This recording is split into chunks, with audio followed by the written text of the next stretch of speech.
Kali ini gue akan bahas salah satu teori konspirasi yang muncul di peristiwa sejarah penting saat Perang Dunia II. Konspirasi apa itu? Langsung aja kita ke videonya.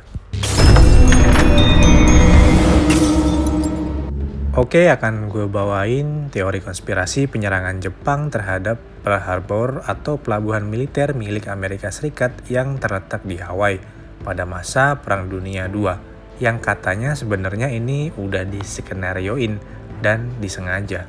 Wah, seru nih. Sebelum ke konspirasinya, gue ceritain dulu kronologi singkat pertempuran Pearl Harbor yang terjadi di tahun 1941 itu. Sebenarnya nggak bisa dibilang pertempuran sih, karena di sini Jepang nyerang secara mendadak dan Amerika yang belum siap benar-benar kewalahan.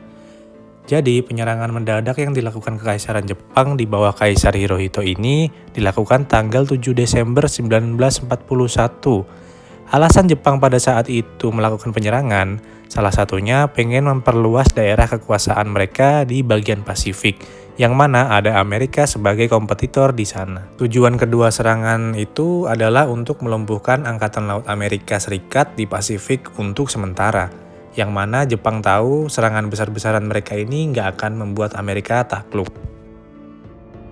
Pimpinan tertinggi armada Jepang pada saat itu, Laksamana Isoroku Yamamoto, menyatakan bahwa serangan yang berhasil sekalipun hanya memberikan setahun atau 2 tahun kebebasan bertindak untuk Jepang. Serangan inilah yang memicu keterlibatan Amerika Serikat secara langsung di dalam Perang Dunia II, terutama di front Pasifik. Yang sebenarnya pada saat itu Amerika Serikat nggak ikut-ikut di Perang Dunia II atau memilih netral. Serangan dimulai pukul 7.38 pagi waktu Hawaii. Pangkalan Amerika Serikat di Pearl Harbor diserang oleh setidaknya 353 pesawat tempur, pesawat pembom, dan pesawat peluncur torpedo dari pasukan Jepang yang diberangkatkan dari 6 kapal induk. Jadi singkatnya ada 8 kapal perang Amerika rusak berat dan 4 kapal lain langsung tenggelam karena hancur dibom. Bukan cuma itu, beberapa fasilitas militer pun gak luput dari sasaran, mulai dari hangar pesawat, gudang torpedo, galangan kapal, pembangkit listrik, sampai pemukiman warga di sekitar ikut kena. Karena saking brutalnya serangan mendadak itu, total korban jiwa dari pihak Amerika sebanyak 2.403 korban meninggal dan 1.178 korban luka. Dan di lain pihak, Jepang hanya kehilangan 29 pesawat, 5 kapal selam mini, dan 65 personil. Selain itu tercatat satu pelaut Angkatan Laut Jepang, yaitu Kazuo Sakamaki, tertangkap oleh pihak Amerika. Setelah peristiwa ini, Jepang baru menyatakan perang kepada Amerika Serikat dan memulai kampanyenya di Asia Pasifik Raya. Oke, sekarang kita masuk ke konspirasinya. Konspirasi ini bilang bahwa sebenarnya serangan ini udah diketahui dan dibiarkan terjadi gitu aja karena ada banyak kepentingan di dalamnya. Banyak yang bilang serangan ini sengaja dibiarin terjadi walaupun sebenarnya para petinggi pemerintah Amerika Serikat pada waktu itu udah tahu akan terjadi penyerangan ini, terutama Presiden Amerika Serikat pada waktu itu Franklin D. Roosevelt. Teori ini bukan nggak didukung fakta, sebab selama berbulan-bulan pada tahun di mana serangan itu terjadi, Amerika Serikat terus berusaha memprovokasi Jepang dengan menghentikan ekspor, memberlakukan embargo, dan tidak mengizinkan kapal-kapal Jepang melewati terusan Panama. Menteri Urusan Perang Amerika Serikat, Henry Stimson, dalam buku hariannya tertanggal 16 Oktober 1941, menulis perihal jawaban yang sulit untuk meyakinkan bahwa Jepang adalah pihak yang salah. Sebulan kemudian dia menulis, pertanyaannya adalah bagaimana cara agar kita membuat mereka atau Jepang terjebak dalam posisi untuk melancarkan serangan pertama kepada Amerika Serikat. Dan fakta yang mencengangkan bahwasanya intelijen Amerika Serikat pada saat itu sudah memperingatkan pemerintah pusat bahwa ada potensi serangan dari Jepang di sisi Pasifik dengan membuat Memorandum Intelijen Angkatan Laut. Memorandum tertanggal 4 Desember 1941 itu memiliki status rahasia dan berjudul Intelijen dan Propaganda Jepang di AS. Memorandum itu juga secara khusus membeberkan upaya pengintaian yang dilakukan Jepang terhadap Hawaii dalam bagian berjudul Metode Operasi dan Sasaran Serangan. Tapi akhirnya semua peringatan ini memang gak direspon sama pemerintah pusat dan berkesan diabaikan. Lah kok malah diabaikan?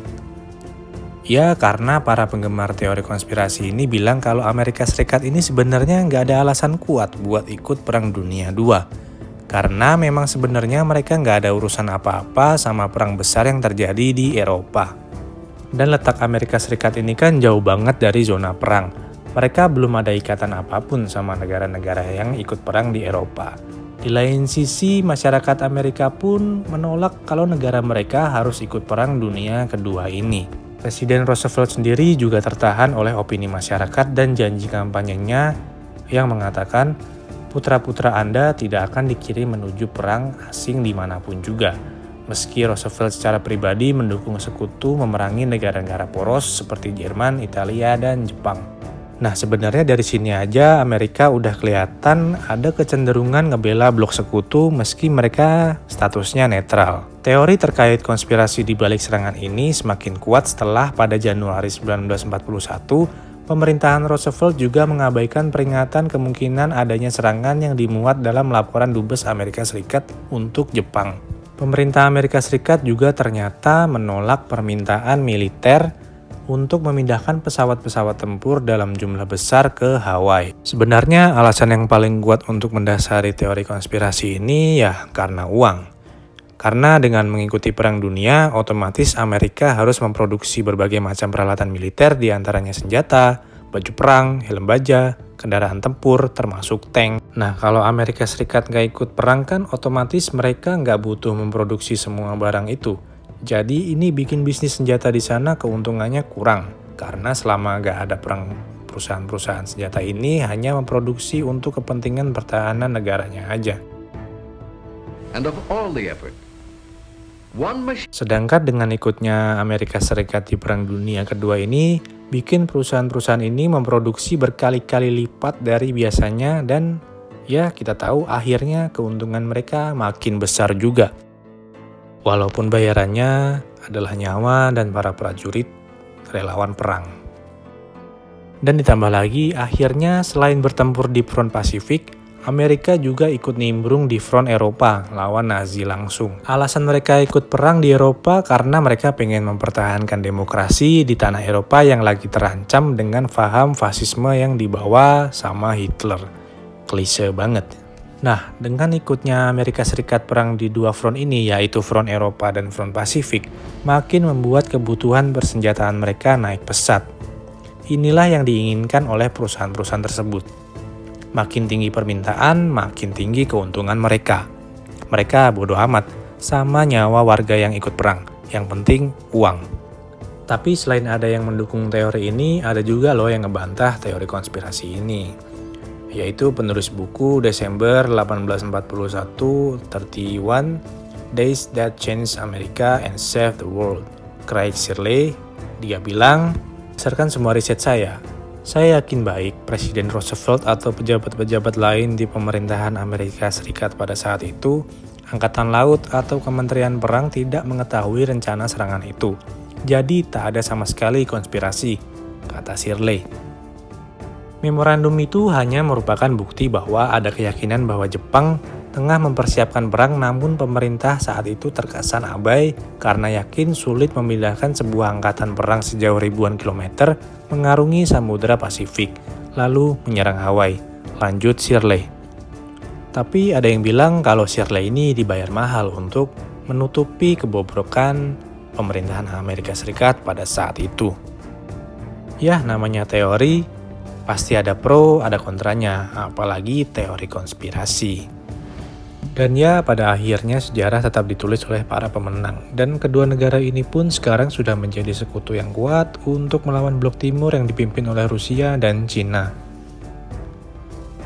Oke, segitu aja teori konspirasi pada kali ini. Jadi gimana buat kalian? Percaya apa enggak sama teori konspirasi ini? Kasih pendapat kalian di kolom komentar dan tolong revisi gua kalau ada kesalahan di video ini. Sebagai pecinta sejarah, kita hanya perlu mengambil sisi positif dan pelajaran dari suatu peristiwa, agar di masa depan kita dapat mengambil keputusan dengan lebih bijak. Sampai jumpa di lain waktu, tetap nikmati sejarah. See you guys, bye.